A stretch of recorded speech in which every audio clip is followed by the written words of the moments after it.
Assalamualaikum warahmatullahi wabarakatuh. Selamat pagi dan salam sejahtera bagi kita semua. Yang kami hormati Ibu Heni selaku dosen pengampu mata kuliah pengantar pembelajaran kelas C dan teman-teman semua yang berbahagia.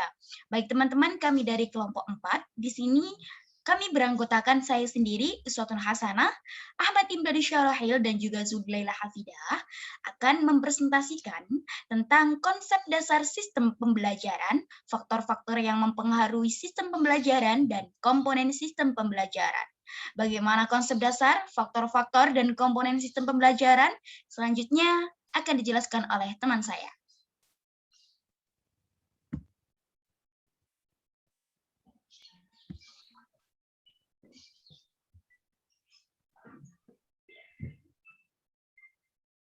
Baik, yang pertama adalah konsep perencanaan pembelajaran.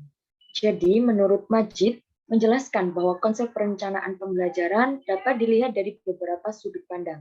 Nah, sudut pandang ini dibagi menjadi 6 bagian. Yang pertama, perencanaan pembelajaran sebagai teknologi adalah suatu perencanaan yang mendorong penggunaan teknik-teknik yang mengembangkan tingkah laku kognitif dan teori-teori konstruktif terhadap solusi dan problem-problem dalam pembelajaran. Yang kedua adalah perencanaan pengajaran sebagai suatu sistem. Adalah sebuah susunan dari sumber-sumber dan prosedur-prosedur untuk menggerakkan pembelajaran. Pengembangan sistem pembelajaran melalui proses yang sistematik, selanjutnya diimplementasikan dengan mengacu pada sistem perencanaan itu sendiri. Ketiga, perencanaan pengajaran sebagai sebuah disiplin ilmu adalah cabang dari pengetahuan yang senantiasa memperhatikan hasil-hasil penelitian dan teori tentang strategi pembelajaran dan implementasinya terhadap strategi tersebut. Keempat, perencanaan pengajaran sebagai sains atau perencanaan pembelajaran sebagai sains ini adalah mengkreasikan secara detail spesifik dari pengembangan, implementasi, edukasi, dan pemeliharaan unit-unit yang luas maupun yang lebih sempit dari materi pelajaran dengan segala tingkatan kompleksnya. Nah, yang kelima, perencanaan pengajaran sebagai sebuah proses. Perencanaan ini digunakan secara khusus atas dasar teori-teori pembelajaran dan pengajaran untuk menjamin kualitas pembelajaran. Dan yang terakhir adalah perencanaan pengajaran sebagai realitas atau ide pengajaran dikembangkan dengan memberikan hubungan pembelajaran dari waktu ke waktu dalam suatu proses yang dikerjakan perencanaan dengan mengecek secara cermat semua kegiatan telah sesuai dengan tuntutan sains dan dilaksanakan secara sistematis. Baik, selanjutnya akan dijelaskan oleh teman saya. Baik, selanjutnya ada faktor-faktor yang mempengaruhi sistem pembelajaran. Apa saja sih faktor-faktor yang dapat mempengaruhi sistem pembelajaran itu? Itu ada 4. Nah, yang pertama adalah faktor guru. Yang kedua ada faktor siswa. Yang ketiga ada faktor sarana dan prasarana. Dan yang terakhir ada faktor lingkungan. Nah, yang pertama ada faktor guru. Faktor guru ini sangat berpengaruh penting dalam sistem pembelajaran. Kenapa? Guru sebagai komponen yang sangat menentukan dalam pelaksanaan strategi pembelajaran. Guru tidak hanya menjadi seorang model atau teladan, tetapi sebagai pengelola kegiatan pembelajaran atau manager of learning. Nah, yang kedua ada faktor siswa. Nah, kenapa ini juga bisa berpengaruh? Nah, perkembangan siswa adalah perkembangan seluruh aspek kepribadiannya. Namun, perkembangan yang terjadi pada diri siswa ini tidak semuanya sama, karena menurut hukum tempo, perkembangan kepribadian anak itu secara bertahap, dan tiap tahap-tahapan itu memiliki perkembangan yang berbeda-beda. Nah, disinilah yang menjadi pengaruh dalam sistem pembelajaran, yaitu perbedaan dari perkembangan anak itu sendiri, atau bisa juga dari karakter-karakter yang berbeda dari anak itu yang dapat mempengaruhi sistem pembelajaran. Nah, yang ketiga ada faktor sarana dan prasarana. Nah, sarana apa sih? Sarana adalah segala sesuatu yang secara langsung dapat membantu dalam pelaksanaan proses pembelajaran. Misalnya adanya media pembelajaran, tersedianya alat-alat pembelajaran, juga perlengkapan sekolah selalu ada, dan lain sebagainya.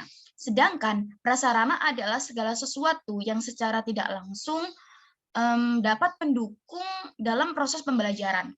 Adapun yang termasuk dalam perkara ini adalah jalan menuju sekolah, penerangan sekolah, peralatan sekolah, ada kamar kecil, ada musola, dan sebagainya. Nah, itulah yang menjadi faktor yang mempengaruhi sistem pembelajaran gitu. Kelancarannya bisa jadi seperti itu.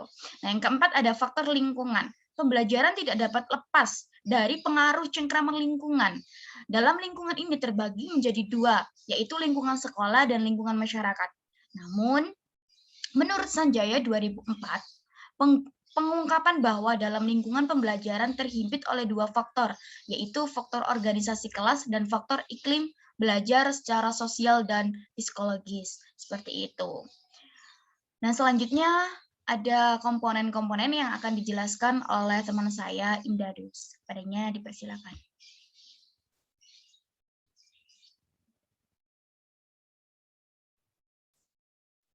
Baik, selanjutnya ada komponen-komponen sistem perencanaan pembelajaran. Yang pertama ada komponen pembelajaran. Komponen tujuan pembelajaran memiliki fungsi yang sangat penting dalam sistem perencanaan pembelajaran. Komponen ini dirancang untuk mengevaluasi efektivitas keberhasilan proses pembelajaran, mengetahui tujuan yang jelas dan tepat dapat membimbing siswa dalam melaksanakan aktivitas belajar, dapat membantu guru dalam menentukan materi pelajaran, metode, atau strategi pembelajaran. Guru dapat mengontrol sampai mana siswa telah menguasai kemampuan-kemampuan yang sesuai dengan tujuan dan tuntutan kurikulum yang berlaku. Yang kedua, ada komponen materi atau bahan pembelajaran. Komponen bahan atau materi pembelajaran adalah segala sesuatu yang menjadi isi kurikulum yang harus dikuasai siswa sesuai dengan kompetensi dasar dalam rangka mencapai standar kompetensi setiap mata pelajaran dalam suatu pendidikan tertentu. Sanjaya 2013 mengatakan materi pembelajaran merupakan salah satu bagian terpenting dalam proses pembelajaran berlangsung. Materi adalah inti dari suatu pembelajaran. Materi berisikan tentang pengetahuan-pengetahuan yang telah tercantum di dalam kurikulum. Yang ketiga, ada komponen metode pembelajaran. Komponen metode pembelajaran dalam sistem perencanaan pembelajaran terkait dengan cara yang digunakan guru dalam mengorganisasikan kelas pada umumnya, dan secara khusus terkait dengan metode atau cara yang digunakan guru dalam menyajikan materi ajar kepada siswa. Yang keempat, ada komponen media pembelajaran. Komponen media pembelajaran adalah segala sesuatu yang digunakan untuk menyampaikan materi pembelajaran. Melalui komponen ini, diharapkan siswa dapat memahami dan dapat menimbulkan motivasi belajar suatu siswa. Yang kelima, ada komponen sumber belajar. Komponen sumber belajar berhubungan dengan sesuatu yang berada di sekitar lingkungan kegiatan belajar. Fungsi komponen sumber belajar adalah untuk membantu mengoptimalkan hasil belajar. Yang terakhir, ada komponen penilaian hasil belajar. Komponen penilaian hasil belajar merupakan cara atau teknik-teknik dalam menentukan hasil yang telah dicapai oleh siswa. Evaluasi digunakan untuk menilai keefektivitasan dan keefisienan kegiatan pelajaran sebagai bahan perbaikan penyempurnaan program dan pelaksanaannya. Sekian dari saya kembalikan ke teman saya Uswatun Hasanah. Baik, terima kasih teman-teman. Itu saja yang bisa kami sampaikan. Mohon maaf apabila ada kesalahan, jika ada yang belum paham atau ada yang perlu didiskusikan, mari kita berdiskusi bersama-sama. Dari kami, wassalamualaikum warahmatullahi wabarakatuh.